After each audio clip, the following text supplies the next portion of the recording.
hoje mais um vídeo do projeto Inclusão na Prática. E a convidada de hoje é a minha orientadora e professora da graduação, Luciana Cavalcante de Azevedo. Ela me orientou durante dois anos e meio, uma coisa assim, na graduação, e a gente passou por várias coisinhas, precisou adaptar laboratório e tal. Mas, inicialmente, como eu sempre faço, né, na primeira aula eu falo para o professor que eu tenho baixa visão, né? E eu lembro que na primeira aula do Luciano eu gostei bastante da aula dela, inclusive, e aí falei para ela que eu tinha baixa visão, e aí já falei que eu queria ser orientanda dela, né? Aí ela falou: não, para você fazer projeto de pesquisa tem que ter orientador. Eu, a senhora mesma.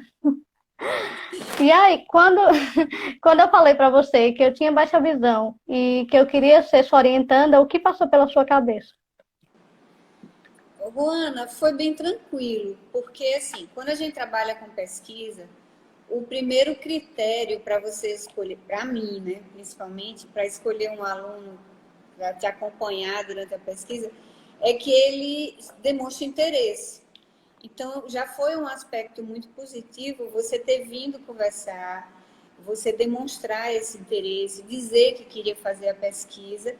Então, isso aí já abriu, sei lá, digamos que 80% do caminho. E o fato de ser baixa visão não me assustou. Eu só sabia que eu ia precisar, talvez, fazer algumas adaptações, né? E te acompanhar em alguns momentos que você precisasse. Mas como eu senti que você era uma pessoa muito desenrolada, né? Extrovertida, não tinha vergonha de falar, não se escondia atrás de nada, eu disse, não, acho que vai ser tranquilo. A gente vai conversando e vai se ajustando, eu acho que vai dar certo. E, na verdade, assim, para mim foi até um desafio bom, porque era uma experiência nova para mim. E, como eu te falei, né, a gente que trabalha na área de pesquisa, de inovação, a gente não tem medo de desafio, né? A gente até se empolga, assim, se sente estimulado com esses desafios. Então, confesso que não me assustei, nem fiquei receosa, nem me assustei, não. Eu sabia que a gente, com conversa, a gente ia conseguir ajustar tudo, todas as necessidades que você tivesse. E foi justamente assim, né? As dificuldades apareciam e eu falava para você, ou você percebia também, e a gente ia conversando e adaptando as coisas. Uma das primeiras dificuldades assim iniciais que apareceu, eu trabalhava com leite. E as vidrarias dos laboratórios, na maioria, né, são transparentes e o menisco é branco. Então, não tinha um contraste para eu medir a quantidade de leite que eu ia precisar para fazer a pesquisa, né? Então, na primeira vez que a gente estava no laboratório, que eu senti essa dificuldade, você me ajudou, você mediu tudo naquele dia, só que eu fiquei preocupada. Ela vai ter que ficar aqui no laboratório direto, eu acho que não vai dar certo, né? Aí fui para casa, cheguei em casa, as minhas ideias geralmente sempre vêm quando eu estou no banho. Aí estava tomando banho, lembrei daquele marcador, o pincel que você me deu, para marcar, né, o nome da substância na vidraria. Eu pensei, poxa, aquele pincel vai ser a minha salvação. Aí no outro dia foi que eu falei, não foi? Eu acho que encontrei uma solução para o problema, vamos testar. A gente testou e deu certo, e já tirou esse peso assim da minha cabeça, né? Que eu imaginei que você ia ter que ficar o tempo todo no laboratório, porque eu também não gosto muito de dar trabalho. Pois é, mas assim, foi uma solução simples, né, Juana? Às vezes as pessoas acham que tudo é muito complicado, mas foi uma solução muito simples. E de repente até você pode sugerir, né, aos fabricantes de vidraria que coloquem pelo menos o menisco, o último menisco, né, da calibração de algumas vidrarias, para que de repente eles possam se adequar também para outras situações como a sua. Mas foi muito simples e deu certo, né? E essa Deu. questão de ficar no laboratório é um princípio que eu tenho e a maioria dos pesquisadores, né? Então, assim, sempre que o aluno inicia o projeto, é importante que a gente fique realmente. No seu caso, eu fiquei, além de explicar o método em si, porque alguns métodos você nem conhecia, também para entender, né, em que pontos você poderia ter essa dificuldade e e a gente poder trabalhar junto e a pesquisa andar sem problema. Mas você viu que foi só no início, depois você tirou de letra e desenvolveu a pesquisa muito tranquilo. E assim, além do laboratório, uma característica que você apresentou, né, em relação à pesquisa foi o desenvolvimento, a facilidade de leitura. Então, isso também foi muito importante, porque as dúvidas que iam aparecendo, você ia estudando, pesquisando, lendo, isso também ajudou muito, né?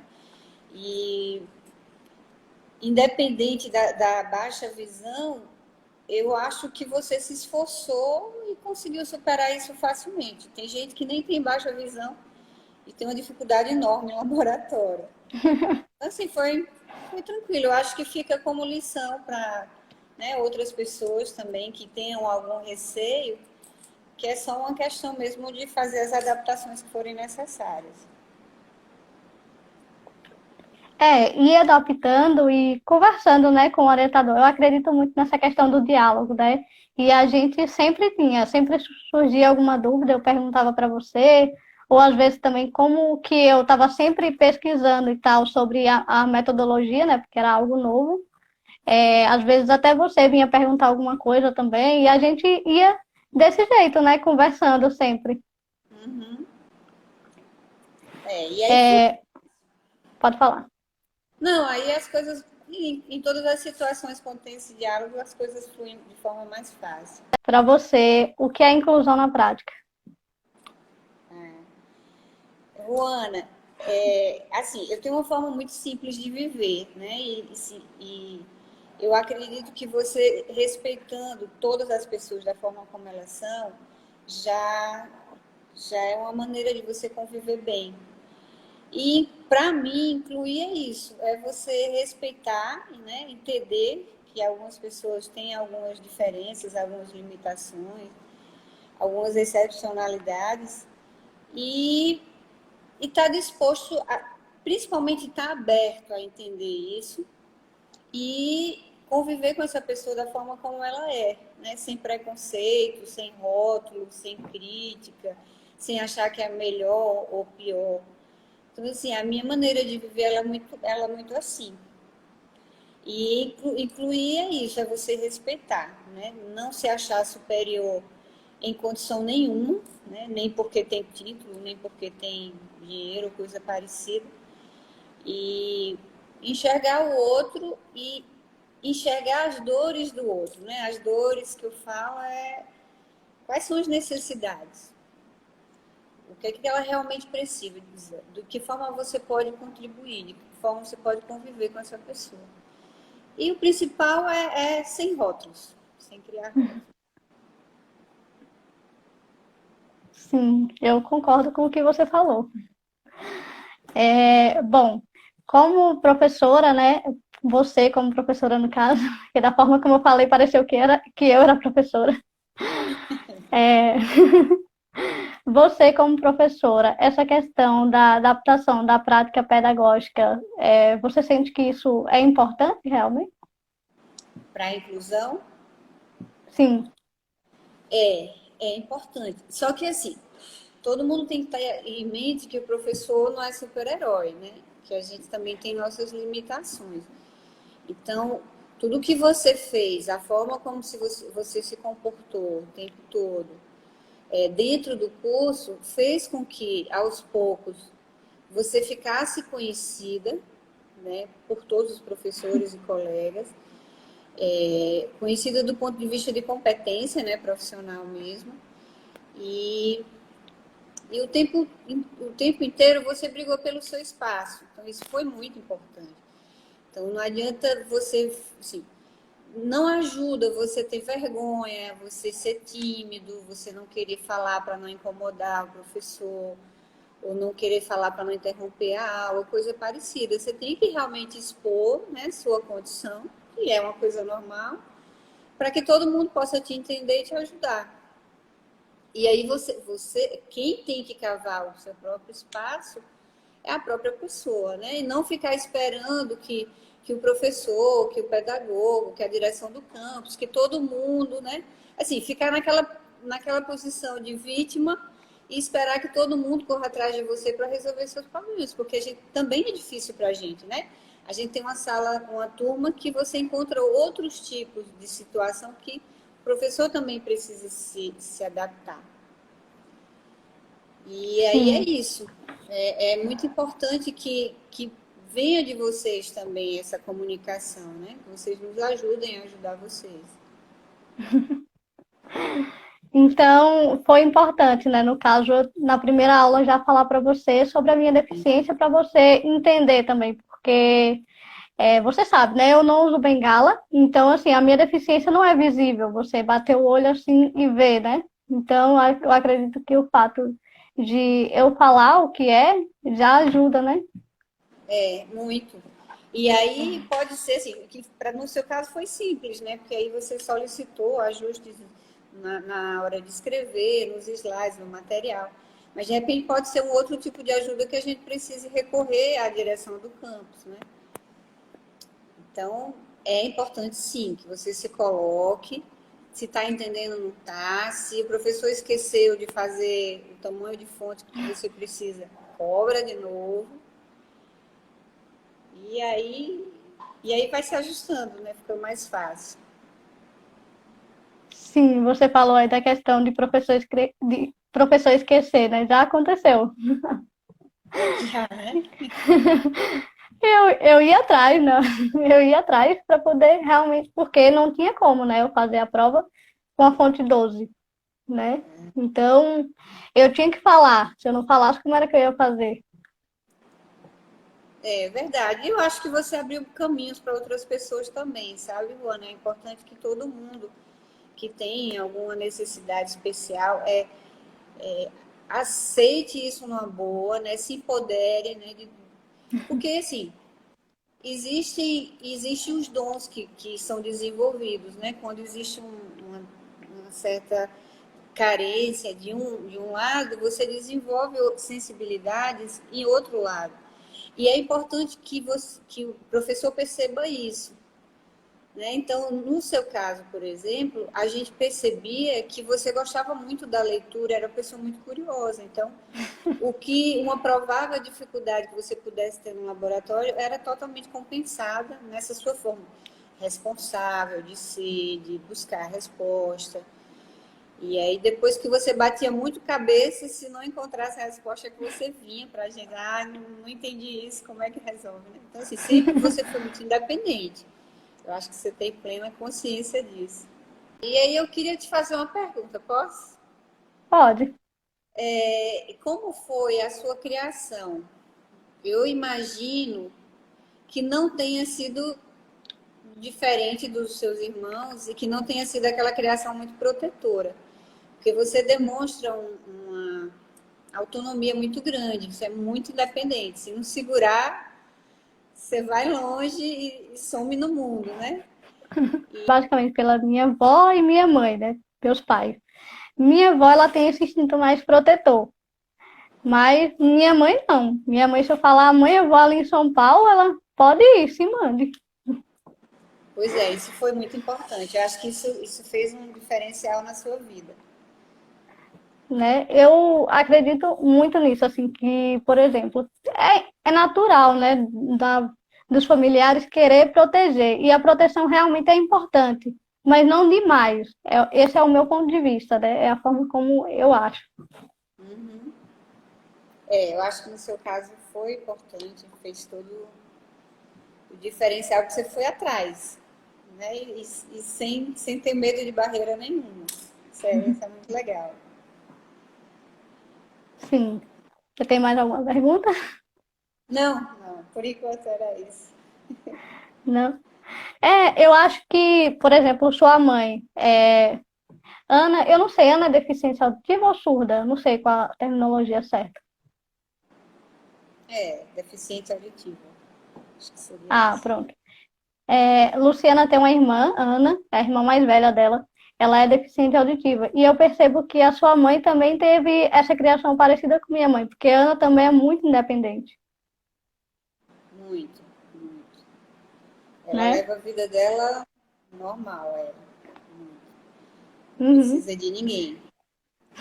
E assim, o advento aí das redes sociais e ligações de vídeo, nossa, ficou tudo muito mais fácil, né? As tecnologias têm ajudado muito em todos os sentidos, né? E é uma coisa que é importante ser reivindicado bastante, que cada vez se associe mais à tecnologia. E aí, com isso, a gente tem sido muito mais fácil de se comunicar com ela, dela entender, né, tudo que está se passando ao redor dela. Foi tudo muito mais fácil. Mas é isso, ela foi criada como nós somos 5 irmãos lá em casa, todo mundo foi criado da mesma maneira. E ela é a mais braba, viu? É a mais brigona.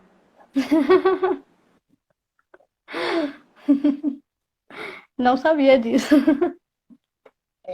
Nossa, ela é a mais, Eu só sei que a ela mais gosta de brigona. café. É, gosta demais. É tanto que quando eu fui lá pra Cabocla, ela, nossa, aleluia, alguém que gosta de café. Agora sim, infelizmente ela não teve, não teve na época que estudava, né? As oportunidades que eu acho que se surgiram muito na última década para as pessoas com necessidades específicas, né? Na época que ela estudou, era muito mais forte a questão do bullying, as metodologias de ensino não estavam adaptadas, né, para um aluno surdo. E aí, sim, ela estudou até onde realmente foi possível, né? E ela foi bem longe, mas assim, não conseguiu, por exemplo, fazer a faculdade, já era mais difícil, né? Porque a dificuldade começava desde a seleção. Já era uma situação totalmente impossível para ela na época. Hoje eu acredito que isso já, não vou dizer que está 100%, mas eu acredito que algumas barreiras em relação a isso já estão sendo diminuídas. A gente tira pela acolhida que a gente tem dado a alunos surdos dentro do Instituto Federal. Vários já passaram por nós, né? Lógico que continua algumas dificuldades, mas pelo menos eles já conseguem ingressar, né? Já conseguem ter essa oportunidade. E aí ela, como ela tem o dom para a arte, é muito esperta, né? Então ela foi para esse lado aí da arte, pintura, criação. Ela tem trabalhos lindos. Sim, verdade. Eu também acredito que talvez ela não tenha ido para a faculdade, no caso, por conta justamente disso, né? Da questão da que não tinha tanta acessibilidade. Hoje em dia já melhorou bastante, ainda não é 100%, como você falou, mas eu acredito que muitas barreiras a gente já conseguiu quebrar, né? No Instituto Federal a gente tem vários alunos, né, com deficiência tanto visual quanto deficiente auditivo e físico também, se eu não me engano, lá tem também. Então, e foi um lugar assim que é um lugar, na verdade, que acolhe muito, né? Essa questão. Eu percebi muito isso quando eu estava lá no instituto. Existe uma preocupação constante em relação a isso. E que a gente, assim, deixe essa mensagem, né, para quem estiver ouvindo a gente, quem tiver algum familiar, que tudo que é possível fazer para possibilitar a entrada dessas pessoas, que elas possam se profissionalizar e ter um espaço no mundo do trabalho, os institutos federais têm feito. Isso é muito importante, né? Sim. Lu, deixa eu ver se tem mais alguma coisa aqui. Não, o pessoal tá dando parabéns pra gente. Obrigada, gente. Eu quero agora te agradecer por você ter aceito o convite e também pela forma como você me acolheu como professora, como orientadora e como amiga, né? Também a gente é, conversa bastante. E eu espero que a gente possa continuar nessa amizade aí por muito tempo. Sim, Luana, assim, eu que agradeço o convite. É um tema que assim, me sensibiliza muito, né? A gente poder dar oportunidade para todas essas pessoas que têm todo o direito de ter seu lugar no espaço, né? Na sociedade, no mundo do trabalho. Esse projeto que você está fazendo é muito bonito, continue. cada encontro desses, eu acho que é uma semente que você está plantando no coração de alguém, né? Está dando esperança a algumas pessoas que passem a acreditar que podem, né? E para que eles sejam ousados, assim como você. E o caminho é esse, não tem outro, né? Não tem outro caminho. É você cavar mesmo o seu espaço, continue lutando pelo que você deseja. Falta pouco, né? Eu acho que agora falta só o mestrado, né? Não sei se doutorado você pretende seguir, mas não vejo dificuldade nenhuma em relação a isso, para você conseguir se dar muito bem. E é isso, agradeço enormemente a oportunidade. A gente continua aqui no IEF Sertão com as portas abertas para você, todos os nossos alunos, com muito carinho, né? Você em especial, porque foi minha aluna, além de aluna, foi bolsista também. Espero que você volte, quem sabe como colega, como professora. Seria um prazer enorme. E conte comigo, né? Eu queria mandar um beijo para uma pessoa querida que está aí, Kalina, uma prima de Fortaleza. Beijo, prima. E um beijo grande para você e agradecer a todos que participaram também desse momento. Também quero agradecer a todo mundo que está assistindo a gente agora. E, mais uma vez, muito obrigada, Lu, por ter aceito o convite.